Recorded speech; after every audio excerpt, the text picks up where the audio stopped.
Hi ನಡೆಸೋದು from tech in Kannada. ಇವತ್ತಿನ ಭಾನುವಾರದ ಟೆಕ್ ನ್ಯೂಸ್ಗೆ ಸ್ವಾಗತ. ಪ್ರತಿ ವಾರದಂತೆ ಇವರನ್ನು ಕೂಡ ಕೆಲವೊಂದು ಇಂಟ್ರೆಸ್ಟಿಂಗ್ ಟೆಕ್ ನ್ಯೂಸ್ ಎಲ್ಲ ಇರುವಂಥದ್ದು.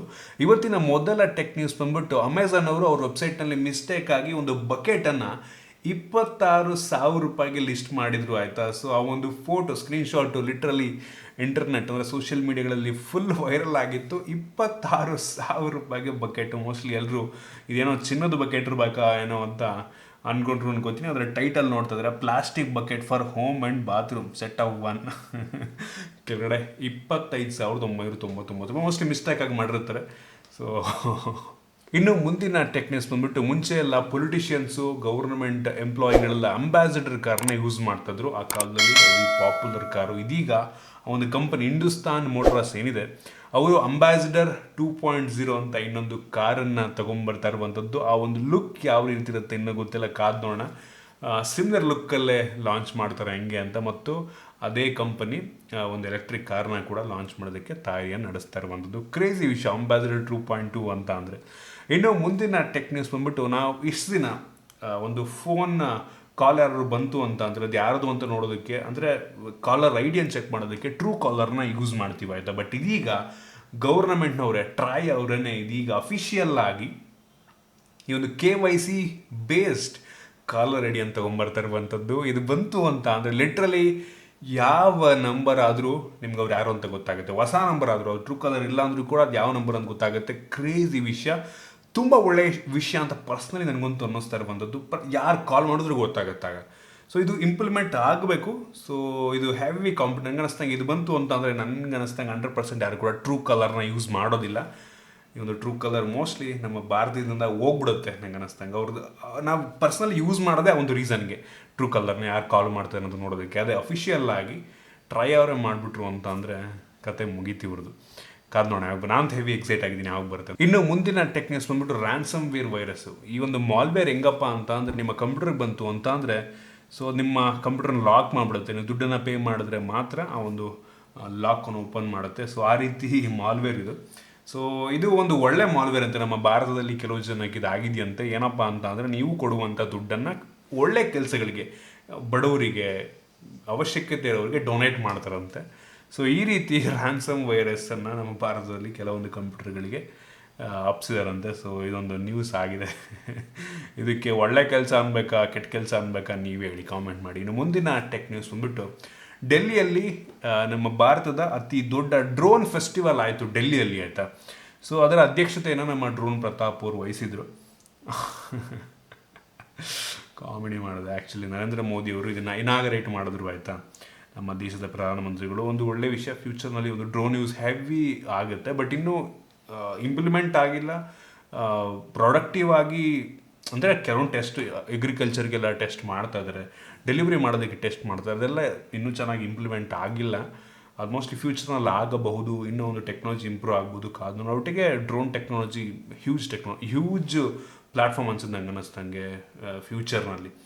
ಇನ್ನು ಮುಂದಿನ ಟೆಕ್ ನ್ಯೂಸ್ ಅಂದ್ಬಿಟ್ಟು, ಸ್ಯಾಮ್ಸಂಗ್ ಅವರು ಹೇಳ್ತಾ ಇರುವಂಥ ಪ್ರಕಾರ ಇನ್ನು ಕೆಲವೇ ದಿನಗಳಲ್ಲಿ ಅವರು 15,000 ರೂಪಾಯಿ ಒಳಗಿನ ಯಾವುದೇ ಫೋನನ್ನು ನಮ್ಮ ಭಾರತದಲ್ಲಿ ಲಾಂಚ್ ಮಾಡುವುದಿಲ್ಲವಂತೆ. ಕಂಪ್ಲೀಟಾಗಿ 15,000 ಒಳಗಡೆ ಇರುವಂಥ ಫೋನ್ನ ಸ್ಟಾಪ್ ಮಾಡಲಾಗತ್ತಂತೆ ಒಂದು ಸ್ಯಾಮ್ಸಂಗ್ ಅವರು ಹೇಳ್ತಾ ಇರುವಂಥದ್ದು. ಸೊ ಏನಕ್ಕೆ ಅಂದರೆ ಅವ್ರದ್ದು 15,000 ರೂಪಾಯಿ ಒಳಗಡೆ ಯಾವುದು ಸೇಲ್ಸ್ ಆಗ್ತಿಲ್ಲ. ಆಬ್ವಿಯಸ್ಲಿ ಏನು ಮತ್ತೆ ಅದನ್ನೇ ಏನು ಹೆಂಗೆ ಮಾಡ್ತಾರೆ ಅಂದರೆ, 5,000 6,000 ರೂಪಾಯಿ ಫೋನೆಲ್ಲ 10,000 12,000 ರೂಪಾಯಿಗೆ ಸೇಲ್ ಮಾಡಿದ್ರೆ ಯಾರು ತಗೋತಾರೆ? ಕಾಂಪಿಟೇಷನ್ ಹಂಗೆ ಇದೆ. ಸೊ ಅದರಿಂದ ಕಂಪ್ಲೀಟಾಗಿ ಸ್ಯಾಮ್ಸಂಗ್ ಅವರು 15,000 ರೂಪಾಯಿ ಅಂಡರ್ 15K ಮಾರ್ಕೆಟಿಂದ ಹೊರಗಡೆ ಬರ್ತಾರೆ. ಉಳಿದಿದ್ದ ಫೋನೆಲ್ಲ ಅಂದರೆ 15,000 ರೂಪಾಯಿ ಮೇಲಿರುವಂಥ ಫೋನ್ನೆಲ್ಲ ಲಾಂಚ್ ಮಾಡ್ತಾರೆ. ಒಂದು ಒಳ್ಳೆಯ ವಿಷಯನೇ, ಬಟ್ ಸ್ಟಿಲ್ ಕಾಂಪಿಟೇಷನ್ ಇಲ್ದಂಗೆ ಆಗುತ್ತೆ. ಇನ್ನು ಮುಂದಿನ ಟೆಕ್ನಿಕ್ಸ್ ಬಂದ್ಬಿಟ್ಟು, ಓಲಾ S1 Pro ಈ ಒಂದು ಎಲೆಕ್ಟ್ರಿಕ್ ಬೈಕ್ನ ಬೆಲೆಯನ್ನು 10,000 ರೂಪಾಯಿ ಜಾಸ್ತಿ ಮಾಡ್ತಾ ಇದ್ದಾರೆ. ಆಲ್ರೆಡಿ ಇವ್ರದ್ದು ಓಲಾ S1 ಬೈಕ್ಗಳಿಗೆ ಹೆವಿ ಸೇಲ್ಸನ್ನು ಮಾಡಿದ್ದಾರೆ. ಆದರೆ ಅವರ ಒಂದು ಕಂಪನಿ ಕೆಟ್ಟ ಹೆಸರು ಅಂತೂ ತುಂಬ ಜಾಸ್ತಿ ಇದೆ. ರೀಸನ್ ಅವ್ರದ್ದು ಕಂಪ್ಲೀಟ್ ಆಗಿಲ್ಲ. ಒಂದು ಬೈಕ್ R&D ಮಾಡಿಲ್ಲ, ಏನಿಲ್ಲ, ಆಗಲಿ ಲಾಂಚ್ ಮಾಡಿದ್ದಾರೆ ಅಂದ್ಬಿಟ್ಟು ಹೆವಿ ಬೈಕ್ಗಳು ಬೆಂಕಿಯೆಲ್ಲ ಹತ್ಕೊಂತು. ಸೊ ಈ ಕಾರಣಕ್ಕೆ ಅಷ್ಟಿದ್ರೂ ಕೂಡ ಅವ್ರು 10,000 ಜಾಸ್ತಿ ಮಾಡಿದ್ದಾರೆ. ಏನಾಗುತ್ತೋ ಗೊತ್ತಿಲ್ಲ. ನೆಕ್ಸ್ಟ್ ಹೆವಿ ಜನ ಎದುರ್ಕೋತಾ ಇದ್ದಾರೆ ಈಗ ಒಂದು ಬೈಕ್ನ ಪರ್ಚೇಸ್ ಮಾಡೋದಕ್ಕೆ. ಮುಂದಿನ ಟೆಕ್ ನ್ಯೂಸ್ ಬಂದ್ಬಿಟ್ಟು, ನಮ್ಮ ಭಾರತಕ್ಕೆ ಯಾವಾಗ ಟೆಸ್ಲಾ ಬರುತ್ತೆ ಅಂತ ನೀವು ತುಂಬ ಜನ ಕೇಳ್ತಾ ಇರ್ಬೋದು, ಅನ್ಕೋತಿರ್ಬೋದು ಯಾವಾಗ ಬರುತ್ತಪ್ಪ ಅಂತ. ಸೊ ಇದೀಗ ಅಫಿಷಿಯಲ್ ಆಗಿ ಎಲಾನ್ ಮಸ್ಕ್ ಅವರೇ ಟ್ವೀಟನ್ನು ಮಾಡಿರುವಂಥದ್ದು. ಯಾವ ದೇಶದಲ್ಲಿ, ಅಂದರೆ ನಮ್ಮ ದೇಶ ಅಂತ ಪರ್ಟಿಕ್ಯುಲರಾಗಿ ಹೇಳಿಲ್ಲ ಅವರು, ಯಾವ ಒಂದು ಜಾಗದಲ್ಲಿ ನಾವು ಫಸ್ಟು ಸೇಲನ್ನು ಮತ್ತು ಸರ್ವೀಸನ್ನು ಮಾಡೋದಕ್ಕಾಗೋದಿಲ್ಲ, ಅಲ್ಲಿ ನಾವು ಪ್ಲ್ಯಾಂಟನ್ನು ಓಪನ್ ಮಾಡುವುದಿಲ್ಲ ಅಂತ. ಅಂದರೆ ನಮಗೆ ಯಾವೊಂದು ದೇಶ ಫಸ್ಟ್ ಸೇಲ್ಸನ್ನು ಸರ್ವೀಸನ್ನು ಫಸ್ಟು ಮಾಡೋದಕ್ಕೆ ಬಿಡಲ್ಲ, ಪ್ಲ್ಯಾಂಟ್ ಮಾಡಿದ್ರೆ ಮಾತ್ರ ನಾವು ನಮ್ಮ ದೇಶಕ್ಕೆ ಅಲೋ ಮಾಡ್ತೀವಿ ಅನ್ನೋರ ಹತ್ರ ನಾವು ಅಲ್ಲಿ ಹೋಗ್ಬಿಟ್ಟು ನಾವು ಸೇಲ್ಸನ್ನು ಮಾಡಲ್ಲ ಅಂತ ಅಫಿಷಿಯಲ್ ಆಗಿ ಹೇಳಿರುವಂಥದ್ದು. ಸೊ ನಮ್ಮ ಗೌರ್ಮೆಂಟ್ನವ್ರು ಹೇಳಿದ್ದು ಟೆಸ್ಲಾಗೆ, ಫಸ್ಟು ನಮ್ಮ ದೇಶದಲ್ಲಿ ಪ್ಲ್ಯಾಂಟ್ ಓಪನ್ ಮಾಡಿ ಅಟ್ಲೀಸ್ಟ್ ಇಲ್ಲಿ ಅಸೆಂಬಲ್ ಮಾಡಿ ಆಗ ನಾವು ನಿಮಗೆ ಪರ್ಮಿಷನ್ ಕೊಡ್ತೀವಿ ಅಂತ ಅಂದಿದ್ರು. ಸೊ ಇದಕ್ಕೆ ಉತ್ತರವಾಗಿ ಟೆಸ್ಲಾ ಅಂದರೆ ಎಲಾನ್ ಮಸ್ಕ್ ಅವರು ಈ ರೀತಿ ರಿಪ್ಲೈನ ಕೊಟ್ಟಿದ್ದಾರೆ. ಸೊ ಫಸ್ಟ್ ನಮ್ಮ ಒಂದು ಕಾರನ್ನು ನಿಮ್ಮ ದೇಶದಲ್ಲಿ ಇಂಪೋರ್ಟ್ ಮಾಡಿಕೊಂಡು ಸೇಲ್ ಮಾಡೋಕ್ಕೆ ಪರ್ಮಿಷನ್ ಕೊಡಿ, ಆಮೇಲೆ ನಾವು ಬಂದ್ಬಿಟ್ಟು ನಿಮ್ಮ ದೇಶದಲ್ಲಿ ಸೇಲ್ಸ್ ಎಲ್ಲ ಹೆಂಗೆ ನೋಡಿ. ಅದು ನಿಜನೇ, ಈ ಅವ್ರ ಕಂಪ್ನಿ ಕಡೆಯಿಂದ ಹೇಳುವಂಥದ್ದು ಒಂದು ರೀತಿ ನಿಜನೇ ಆಯಿತಾ. ನಮ್ಮ ದೇಶದಲ್ಲಿ ಸೇಲ್ಸ್ ಆಗುತ್ತೋ ಇಲ್ವೋ ಅಂತ ಗೊತ್ತಿಲ್ಲ. ಅವ್ರು ದುಡ್ಡೆಲ್ಲ ಖರ್ಚು ಮಾಡಿ ಪ್ಲ್ಯಾಂಟ್ ಓಪನ್ ಮಾಡಿ ನಂತರ ಸೇಲ್ಸ್ ಆಗಿಲ್ಲ ಅಂದರೆ ತುಂಬ ಕಷ್ಟ ಆಗುತ್ತೆ ಅವ್ರಿಗೆ. ಸೊ ಅದನ್ನೆಲ್ಲ ನೋಡ್ಕೊಂಡು ಮೋಸ್ಟ್ಲಿ ಕಂಪ್ನಿ ಕಡೆಯಿಂದ ಇವ್ರು ಹೇಳೋದು ಸರಿ, ಆ ಕಡೆ ನಮ್ಮ ದೇಶದ ನೋಡಿಕೊಂಡ್ರೆ ನಮ್ಮ ಗೌರ್ಮೆಂಟ್ ಹೇಳೋದು ಸರಿನೇ. ಬಟ್ ಸದ್ಯಕ್ಕಂತೂ ಒಂದು ಟೆಸ್ಲಾ ನಮ್ಮ ಭಾರತಕ್ಕೆ ಬರೋದು ಸದ್ಯದಲ್ಲೇ ಬರುತ್ತೆ ಅಂತಂತೂ ಅನಿಸ್ತಾ ಇಲ್ಲ. ಇನ್ನು ಮುಂದಿನ ಟೆಕ್ನಿಕ್ಸ್ ಬಂದ್ಬಿಟ್ಟು, ಇಷ್ಟು ದಿನ ಐಪ್ಯಾಡ್ನಲ್ಲಿ ನಾವು ವಾಟ್ಸಪ್ಪನ್ನು ಯೂಸ್ ಮಾಡೋದಕ್ಕೆ ಆಗ್ತಾಯಿರಲಿಲ್ಲ, ಅದಕ್ಕೆ ಸಪೋರ್ಟ್ ಇದ್ದಿಲ್ಲ. ಸೊ ಇದೀಗ ಆ ಒಂದು ಸಪೋರ್ಟ್ ಸದ್ಯದಲ್ಲೇ ಬರುತ್ತಂತೆ. ಸೊ ಐಪ್ಯಾಡ್ನಲ್ಲೂ ಕೂಡ ಇನ್ಮೇಲೆ ನೀವು ವಾಟ್ಸಪ್ಪನ್ನು ಯೂಸ್ ಮಾಡಬಹುದು. ಕ್ರೇಜಿ ವಿಷಯ. ಇನ್ನು ಮುಂದಿನ ಟೆಕ್ನಿಕ್ಸ್ ಬಂದ್ಬಿಟ್ಟು, ಆನ್ಲೈನಲ್ಲಿ ಕಾಮರ್ಸ್ ವೆಬ್ಸೈಟ್ಗಳಲ್ಲಿ ಫ್ಲಿಪ್ಕಾರ್ಟ್, ಅಮೆಝಾನ್ ಈ ರೀತಿ ಅನೇಕ ವೆಬ್ಸೈಟ್ಗಳಲ್ಲಿ ಫೇಕ್ ರಿವ್ಯೂ ಇರುತ್ತೆ ಆಯಿತಾ. ಸೊ ಇದೀಗ ಗೌರ್ಮೆಂಟ್ ಅದನ್ನು scan ಮಾಡ್ತಿದಾರಂತೆ.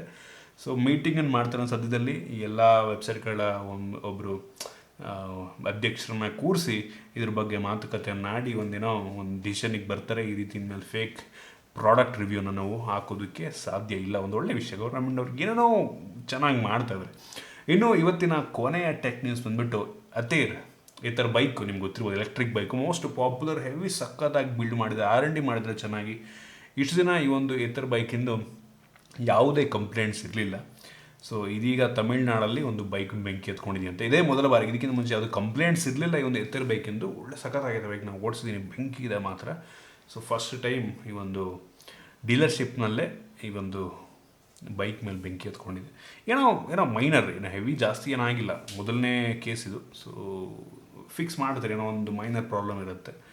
Rarest of rare cases ಇಲ್ಲಿ ಆಗಿರ್ಬೋದು ನಂಗೆ ಅನ್ನಿಸ್ದಂಗೆ. ಸೊ ನೋಡೋಣ. ಇದಿಷ್ಟು ಇವತ್ತಿನ ಟೆಕ್ ನ್ಯೂಸ್. ನಿಮಗೆ ಇವತ್ತಿನ ಟೆಕ್ ನ್ಯೂಸಲ್ಲಿ ಕೆಲವೊಂದು ಹೊಸ ವಿಷಯಗಳು ತಿಳ್ಕೊಂಡಿದ್ದೀರ ಅಂತ ಅನ್ಕೋತೀನಿ. ಇಷ್ಟಬಿಟ್ಟು ಲೈಕ್ ಮಾಡಿ, ಶೇರ್ ಮಾಡಿ. ರೀತಿ ನಮ್ಮ ಬೇರೆ ಬೇರೆ ವೀಡಿಯೋಗಳು ನಮ್ಮ tech in Kannada YouTube subscribe ಮಾಡ್ಕೊಂಡಿಲ್ಲ ಅಂದರೆ ಈಗಲೇ ಸಬ್ಸ್ಕ್ರೈಬ್ ಮಾಡ್ಕೊಳ್ಳಿ ಮತ್ತು ಬೆಲ್ ಐಕನ್ ಕೂಡ ಕ್ಲಿಕ್ ಮಾಡ್ಬೋದು. ಸಿಗೋಣ ನೋಡಿದರೆ.